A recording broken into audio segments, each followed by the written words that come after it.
only about an hour behind schedule, loading up the Touareg here, about to head up to Pennsylvania on a pretty awesome parts hunt. We're going to be picking up some parts for the black R32. First of all, I got to go pick up a buddy and load this stuff into the car, which I opened the trunk and I shouldn't have because it's got to go up here.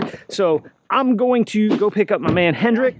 You ready for the 7 hour and 3 minute road trip? 7 hours, 3 minutes. Well, I guess we should stop yammering and start driving. It's time to drive. Bye-bye. I wonder where the state line actually is. Right there. Is that the line though? Like, are we in North Carolina? And now we're in Virginia? We're gonna go with that. Sorry, Gears and Gasoline, that you're out of town, or we'd stop and say hi. This is what driving in DC is really like. Traffic. Well, we are 468.6 miles into our trip. We're about 1.7 miles away from our first stop, which I think you guys are gonna love. Your destination is on the right. All right. Oh, there's the purple caddy bus thing and a silver R32. That's how you know you're in the right spot. And a Harlequin that I'm going to try and sweet talk Jamie into selling me. So the count is 470.5 miles. We actually still have 235 miles left to go on the Touareg. Let's get out. We're going to go on like a whole tour of this place because it's so awesome. First of all, I'm jealous because he's got not one but two Harlequins parked right here. I'm going to sweet talk him and see if I can buy one before we leave, but I'm guessing I have about a 0% chance of that happening. R32, this actually belongs to a mutual friend of ours. We got some older Passats, some Mark IIIs, Mark IV. Look at this guy right here. I wouldn't mind having one of those. It's like when you come here, you just want to buy all the things. That's Jamie. Hi. You guys definitely need to check out his rad new YouTube series. There's a lot going on. I don't think we can really appreciate this, but my first question is, how much will you sell me one of those two Harlequins for? Absolutely no. Oh, so it's free? Like you'll just let me take it? Oh, no. You'd have to kill me because I'm such a hoarder. Okay. Enthusiast. Okay. But no. So what I'm hearing is there's a way. It's just a little bit maybe more violent than I want to. All right, so we're going to keep working on Jamie throughout this tour. You guys have probably seen this car. It's been at SEMA. Donut did a whole video on it. So this is a Polo Harlequin. The Golf were sold in America, but this is the European version, so a little smaller, a little lightweight, a little bit more of a budget version. But yeah, now we have a 1.8 turbo swap and all sorts of fancy period correct parts. This is why I like the work that Jamie does. The air filter is clocked properly so that the font on the front is legible. The clamps are turned in a nice manner. So these are both factory 4x4s. They're full synchros. This is the original ride height. This is the Golf Country from 1990. The bull bars, everything is OEM. And then kind of its sibling, the Golf Rally, which is a factory all-wheel drive, supercharged, wide body, all metal FIA homologation car from VW Motorsport. This really is the grandfather of the R32 and the Golf R. For fun or for self-abuse, I like to fly to go to a car show in a different country, and I like to build a car so that I can drive my own car there. So this one, I flew to Brazil with some BBS Motorsport wheels in my suitcase, and we just bought this car used off the side of the road basically in 5 days, complete respray, 300 plus horsepower, ethanol fueled engine using the original 1.6 liter 8 valves. This one's, I'm most proud of this. Out of the whole collection, this, we literally here did the full FSI wiring, everything with Eurocraft. Yeah, we have the Eurowise mounts, everything. We made this run over on the other side of the workshop. I then put it on a crate and shipped it on an airplane to Johannesburg. We flew down, we went, looked at multiple on the first day, just cash in hand. We bought this one, it's an original two-tone. This was how it was sold from the factory. And it's a 1990, so it is a four-door Mark I Golf. But they made them in South Africa in 2008, 2009. Wow. So it's now 300 horsepower, full custom interior. Everything was sourced locally in South Africa. We worked with the manufacturer, so everything is OEM, brand new from Volkswagen. And then, so let's hit this one super quick, because I'm noticing one that doesn't quite fit. Sure, there's a couple. Kind of does. Volkswagen Fox, the most budget Volkswagen sold in North America, the laughing stock. If you were a dealer tech in 2004, 2005, this had a lifetime warranty for the heater core recall. I thankfully have never had the pleasure of doing a heater core recall. They would come in as they were the cheapest, most unloved, unmaintained car, and it would come in 15 years later for a lifetime heater core recall. So anyway, I bought the most basic one. It's now shaved, individual throttle body, standalone fuel injection, roll cage. It's also been on the Nürburgring Nordschleife. It's been all over Europe. For folks that don't know, this is actually probably not as oddball of a thing as you might initially think. Oh, so yes, the Ford Galaxy did come with a VR6 because it was the sister car of the Volkswagen Chiron and the Seat Alhambra. So yes, those cars do have the very cool Ford VR6. They also have the MFD, the Mark IV R32 navigation system. You always find them in the Ford setups. This was the first car that I owned when I was 17. This got me into the love. My first engine swap outside my rented apartment using a 2x4 to lift the engine into the engine bay with friends. I gifted it to my brother when I moved to America. It got scrapped, probably up like it should have been. I found this one with 20,000 miles. Now it just has some BBS RSs on it, a little set of coilovers, and the original Kenwood radio that I had in mind in 1999. My dad kept it. Talk about this wall of wheels because you have a lot of wheels. So yeah, my own personal collection, my own wall of wheels. Yeah, I'm gonna do a YouTube thing.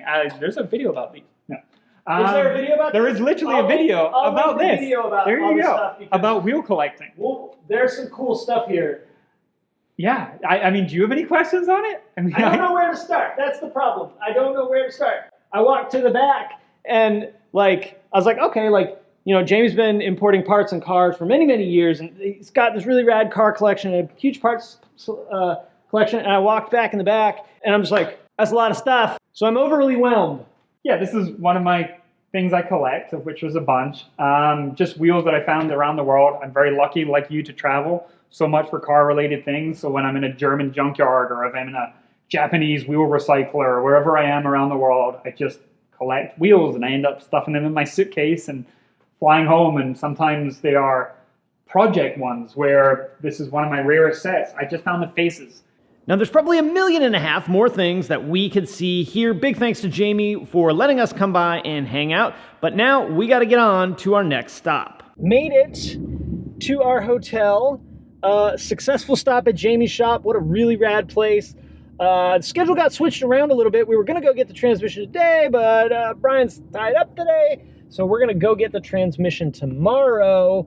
So I think we knocked out 800, come on, Charles, 483 miles, 83.7 miles with a fuel economy. What was our fuel economy? 24.3 miles per gallon. Not bad for a big old heavy SUV.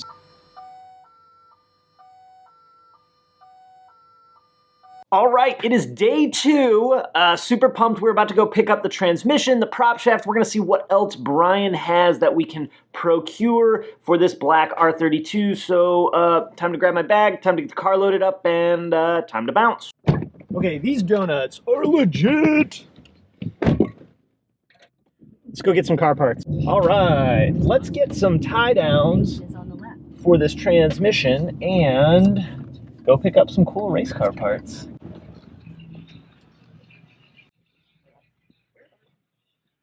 So while he's outside, let's go find the ratchet straps.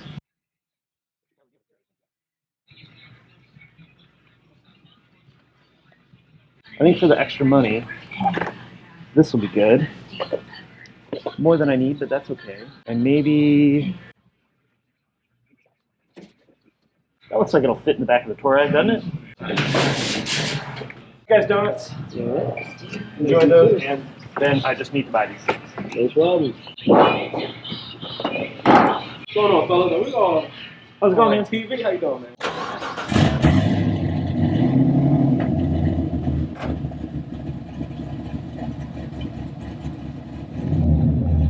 All right, so that sounds really awesome, but let's be honest, it's nothing compared to the sweet. Jeez, I couldn't even say with a straight face. Let's go get some car parts. All right, so this is the full reason why we drove however far it was, 400 million and a half miles. Check out this transmission. Oh, first of all, we're at One Love. So Brian, who's back there working, got here back home at like 3 this morning because he ran and picked up this car, which is a sad R32 that I'll show you guys in a second. But this is what we actually came up for.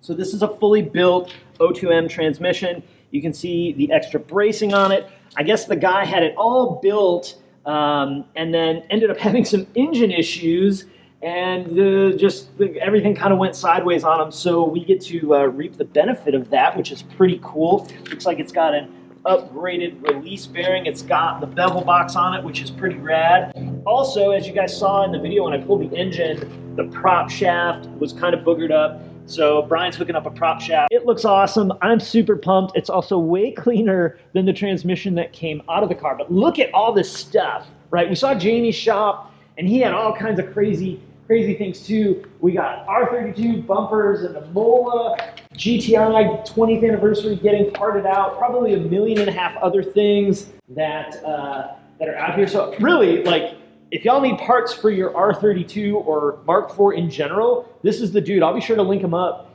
so you can check it out. We got an R32 engine over here, some seats, a bunch of stuff back there, parts galore.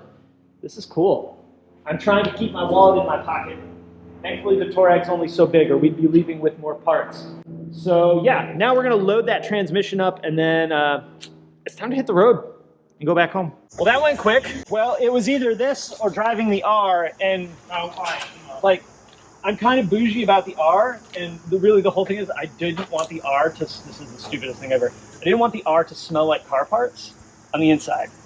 Listen, I'm with you, especially a transmission, of all things.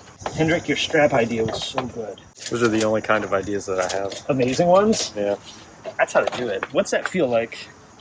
Feels normal. Yeah, just you don't know how to feel any other way. Now that we got the transmission all loaded up, and yes, I did tug the straps and say, this isn't going anywhere, it's time to hit the road and head on home. Thankfully, the drive home was pretty uneventful. However, there's always something to see when driving down 95, including one car literally just pushing another car on the side of the road, this really rad Beetle getting flat-towed, some very poorly secured luggage on the back of a car, and probably a few other things that we just flat out missed. Well, I'm back home, got the transmission up on the bench. Thankfully, a rather uneventful road trip as far as crazy road trip things, especially down 95. It's the only place in the country where I drive where I actually do get a little bit of road rage. There's not a whole lot we're gonna have to do to this transmission before it goes in the car. May clean it up a little bit more, get some fresh fluid in there, because you just never know on the fluid side.